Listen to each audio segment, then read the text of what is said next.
And we're talking today about Mr. Fogle's transgressions. Is that a jaw dropper? I mean, you probably have seen and heard a lot. How about, where does this one register? It's sad. It's very sad. It's also a very important reminder to parents and to adults who work with children that we need to be educating and empowering both our children as well as parents and the folks who work with children. Folks need to understand what they can do to prevent child sexual abuse. Folks need to understand how to recognize the warning signs. Children have to be empowered to know that it's okay for them to say no to unwanted touches from anyone. How young is too young to start talking to a child about this? Well, we can actually start modeling behavior before we start having conversations with a verbal child. We can talk to a child and say, I'm going to change your diaper now. Is it okay if I touch your private part? Or when a child doesn't want to kiss grandma goodbye, don't make them kiss grandma goodbye. Show them that they have to show grandma respect and some love, but be reinforcing the messages that their bodies do belong to them. And then you start those conversations really when a child starts to be verbal, and you just talk to them about their private parts, and they're very special, and nobody should be touching those parts for no good reason or to play a game. And it's very important that children are taught the proper names of the body parts. That takes away some of the embarrassment and stigma. God forbid they should have to disclose any kind of abuse. And so these are all things that parents can be doing on an ongoing daily basis. We always talk about the terms stranger danger is instilled. Right. Is that, do you just stop at stranger danger? You know, 1 in 10 children are sexually abused by their 18th birthday. 90% of those children are abused by someone that they know. That means a family member, that means a family friend, that means a babysitter, that means an older child.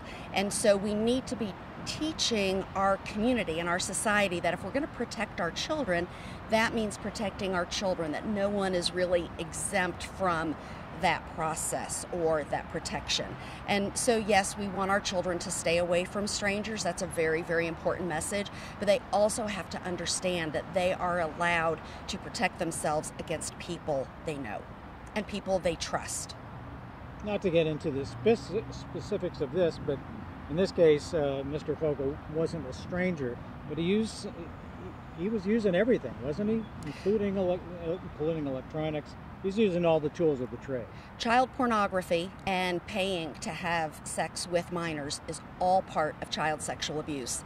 And so it's all part of that broader picture. And what can we be doing as a community to protecting our children and empowering our children? So we could always look at one specific case, but we really have to remember it's a broader issue that impacts all of our children and all of the adults who care for those children. And credit, one last one. I get a little bit of hair there. I see that. I didn't know if I could fix it. But predators I mean, there's so many more tools predators can use now. Not only to get in, but to befriend and tape and all that. I mean, that's got to be out there as well. Child predators will oftentimes be the most charismatic and most likable person in a community, because as a perpetrator is grooming a child for abuse, they are also grooming the community for abuse, that family, that congregation, that school system. And so oftentimes we see these perpetrators as very well-liked people, and that's why we talk about if we're going to tell our children that they can say no to unwanted touches, it has to be from anyone. How much harder is it from somebody with fame and fortune? You know, the money, the assets, the notability.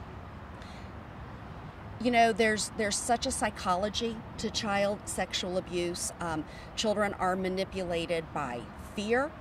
They could be manipulated by the fame and the fortune. They can be manipulated by threats. And so there's always a number of factors that can lure a child and also prevent a child from either saying no or disclosing abuse, which is why we as a community and the adults who take care of children must be aware of warning signs and know what we can do as individuals to better protect our children.